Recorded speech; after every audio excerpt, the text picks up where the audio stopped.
Thank you so much, Dr. Khalil. I'm really honored to be next to such great speakers and politicians and activists. And thank you guys for coming to our press conference today on democracy in the Arab world. We consider it a matter of urgency to break the silence over the authoritarian regime's ongoing domestic repression and violation of international norms.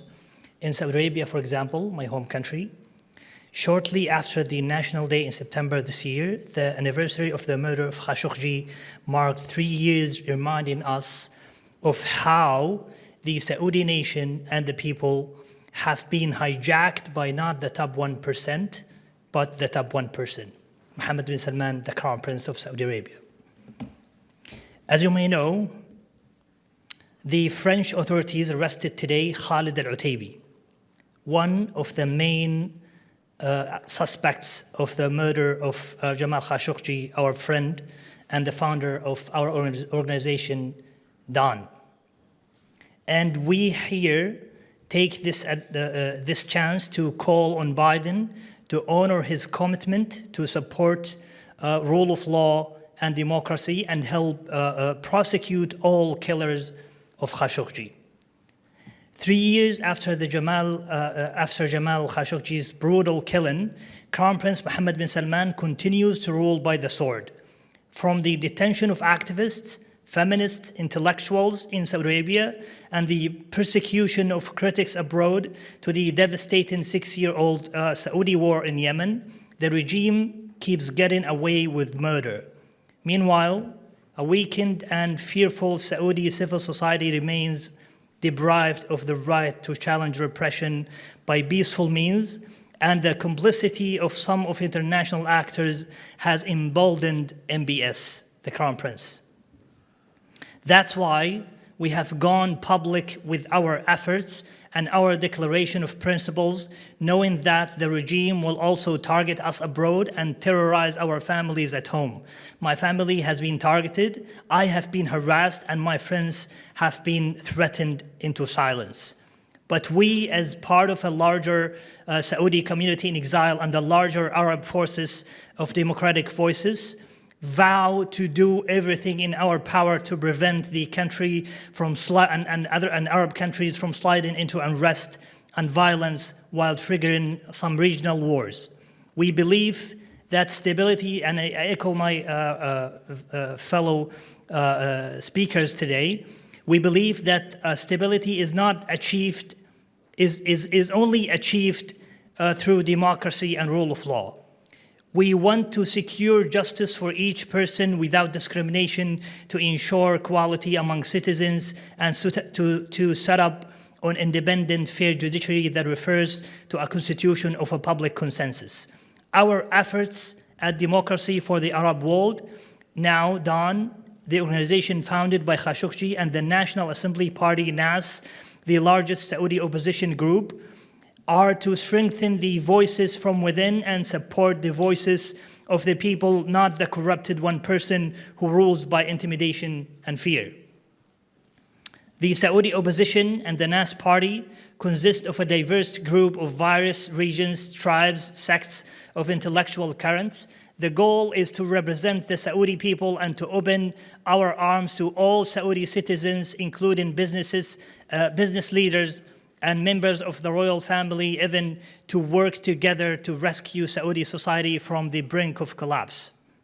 We do not expect democracy to be in conflict with the Muslims in Saudi Arabia or any Muslim in the Arab world or Muslim world.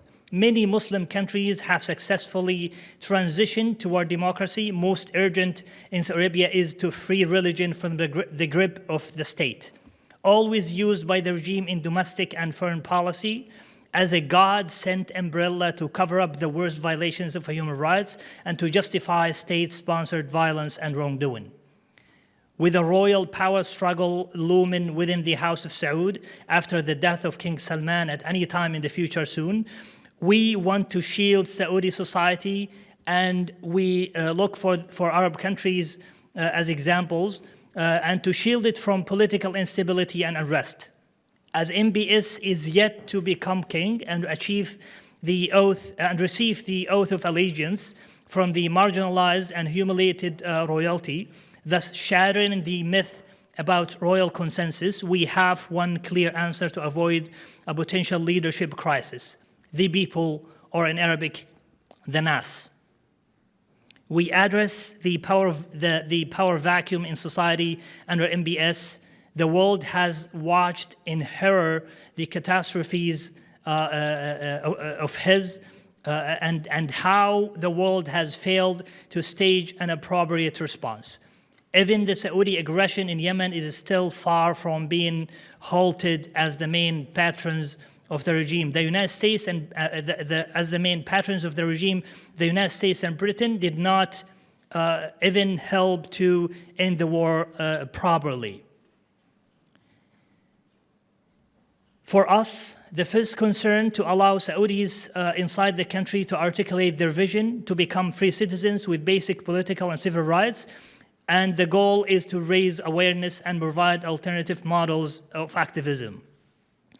We want to engage with the international community and global civil society to transform Saudi Arabia and the Arab world without the use of military intervention or wars into a respected participant in the international community rather than a rogue state, tolerated only for its wealth and potential as a weapon importer, destination of or a global capital or a hub for global capital investment.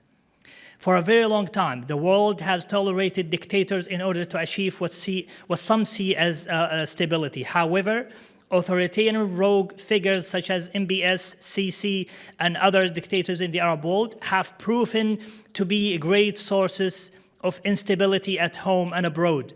It is the interest of both Saudi Arabia and the international community to support popular efforts and work with civil society groups and activists to achieve a stable democratic system that saves the country from imminent implosion from within, because the consequences will be devastating for all.